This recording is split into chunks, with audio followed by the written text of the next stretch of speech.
Alright kids, so I've decided to put some of my recipes in video format for friends, family, but more in particular my children can access some of my recipes as they are starting to grow up, head out of the house, off to college and things like that. Today we're going to learn how to make a very simple Alfredo sauce. Actually it'll be a Bechamel. The true Alfredo's kind of what Chiara likes to have, which is just butter and cheese on it, melted on pasta. This one will have a creamy white sauce, a Bechamel. And so we're going to go over some of the ingredients and some of the things we do to flavor it, some of the hacks and some of the don't do's so that you can have successful sauce. Alright, so the base of this sauce is really going to be heavy whipping cream and the mascarpone cheese. The mascarpone is kind of like a cream cheese, but it is of Italian nature, and it's thick, and we'll do a great job thickening it up. The flavor will come from a little bit of butter, or actually the butter is kind of the emulsifier. It will help the fats stick together. The flavor is going to come from the Parmesan cheese. I've got a couple of wedges here. One is domestic Parmesan, the other one's an imported Parmesan. Only real difference is the price. Now, there is a little bit of a difference in flavor. The darker, more yellow color will have a stronger or sharp taste, and the lighter, kind of like this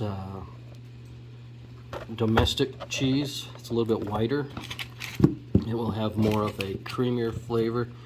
You kind of see the difference. My thumb is on the imported, my finger will be on the domestic, and I kind of like a blend of them, so I do. Now, a couple of hints to stay away from.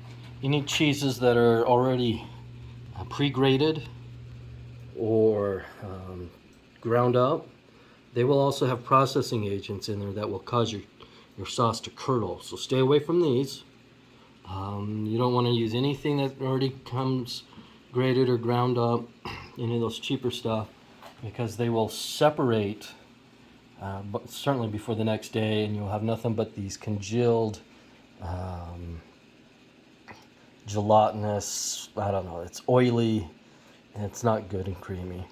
Alright, so then the other flavorings will come with fresh cut basil. Just so happens I have a little bit of oregano in the fridge, so I'm going to toss in a little bit of that. Ratio is about 3 parts basil, 1 part oregano. I like a lot of fresh basil in my sauce. I'll probably be adding in 2 heaping tablespoons of fresh trimmed basil. I only take the leaves on both products, only leaves, never stems. With those big basil leaves, you kind of pile them, roll them into a cigar, and then finally julienne cut them, and finally dice them. Same way with the oregano, but those are too small to roll into a cigar. The other flavor, the kind of the secret sauce flavor, are nutmeg. You can get it pre-ground. I prefer using whole nutmeg nuts. You just think it's a brighter, better, cleaner flavor. Both of these reasons. You can use dried stuff. It won't taste the same. Just remember, in soups and sauces, fresh will always give you the brighter flavors.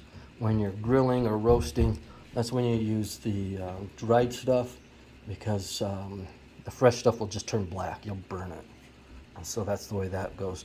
The way we're going to make it, we'll take the whole butter. Okay, this is about a half a stick to a stick. And we'll start melting that.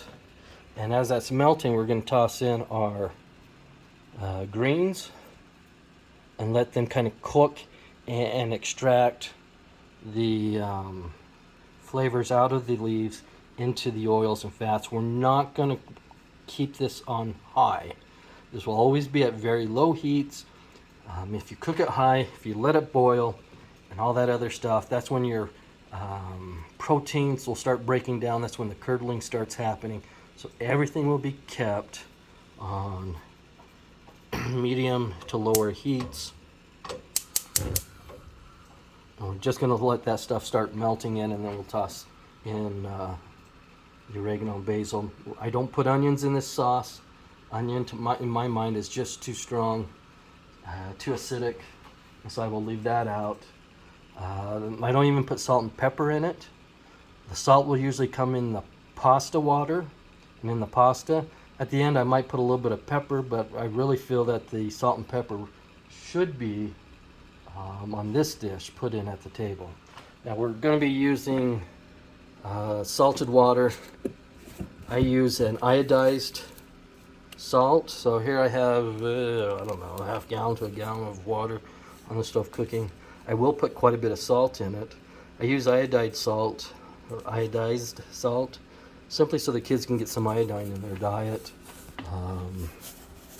So you can see I'm pretty liberal with it. The heated water will dissolve it. I'll stir it a little bit as it's dissolving. And I'll wait for this to come to a boil. Today I will be using spaghetti. The fettuccine is typical the pasta we use. I just don't have any on hand. Alright, so over here at the butter, we're starting to see our butter turn.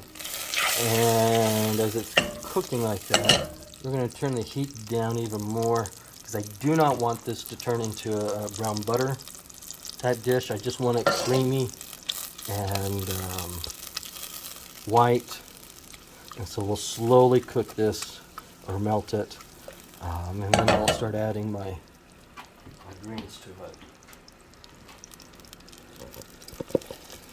Okay. So 3 or 4 minutes, maybe 5 minutes, as this thing's starting to melt in there, that will be enough to try not to let you see my dirty stove. That's why it's all the close up. But this is what I'll be doing, and then I'll add some cream and some mascarpone. I will come back to that. I'm going to push pause for a little bit. Okay, so I'm starting with about a half a quart of heavy cream. I haven't used anything other than the butters in here, and as the butter is melting, I was really trying hard not to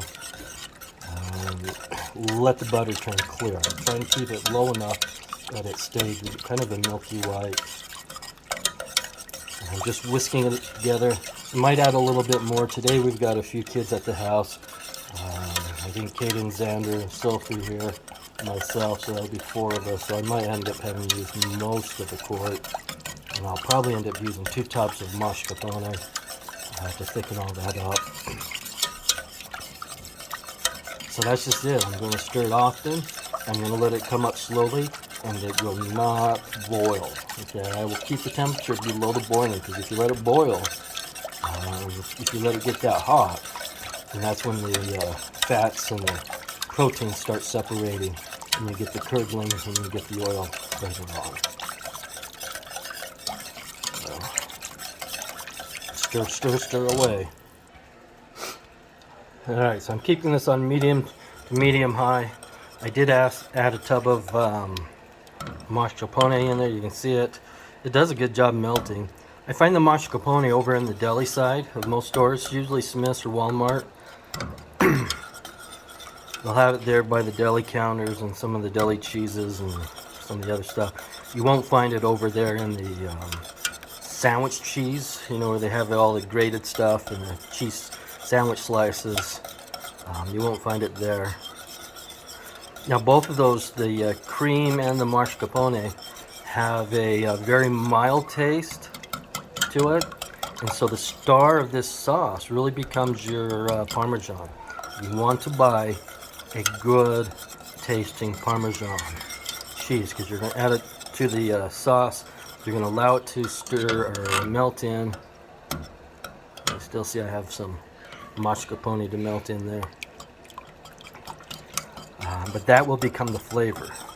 So between the Parmesan and the nutmeg and the basil, you're going to have this beautiful, creamy, leafy, springy, nutty flavor that comes from the nut and the Parmesan. It really turns out to be a very nice bechamel sauce. So keep stirring. I did add more of the cream. This is pretty much most of a quart with 1 tub of mascarpone. After I add the Alfredo, I will taste it, see if the Parmesan, I will taste it to see if I need to add more. If it's not thick enough, then I'll add the other tub of mascarpone. If it's too thick, then I usually just use a little bit of regular milk to thin it out. There, it feels like the mascarpone is melted in there. Now it's going to start heating up. Like I said, I've got my oven or the stove top on medium heat. And we're just going to let it come up slowly, kind of like a pudding. Let's see.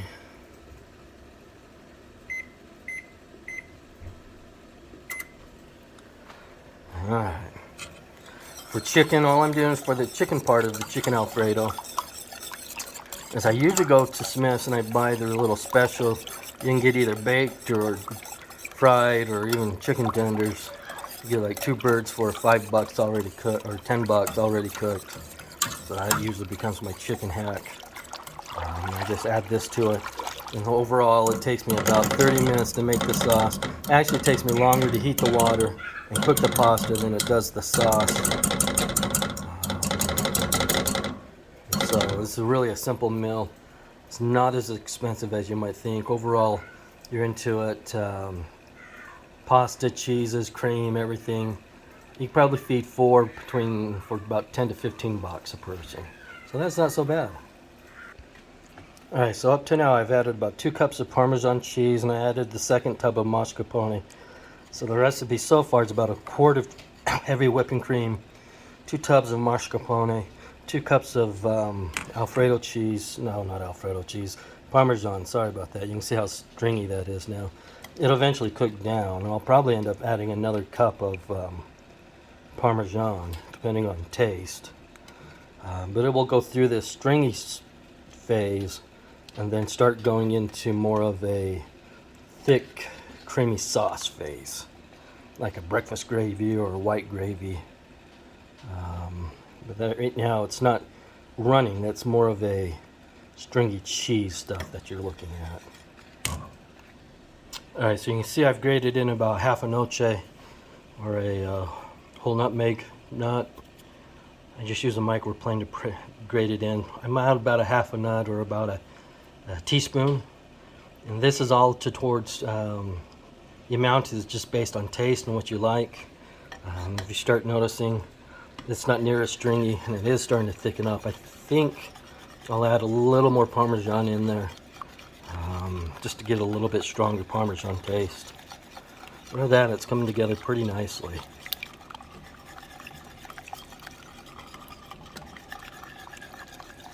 Still needs to come up. I'm starting to see some steam come off. I will have my sauce done before I start cooking my pasta.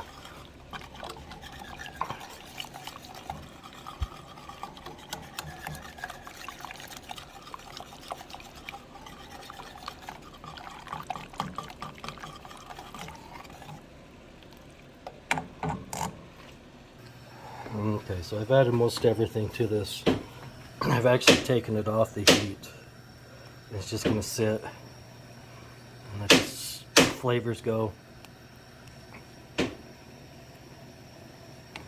added my pasta to the water. I'm going to have about 1.5 boxes to 2 boxes of pasta for all these kids.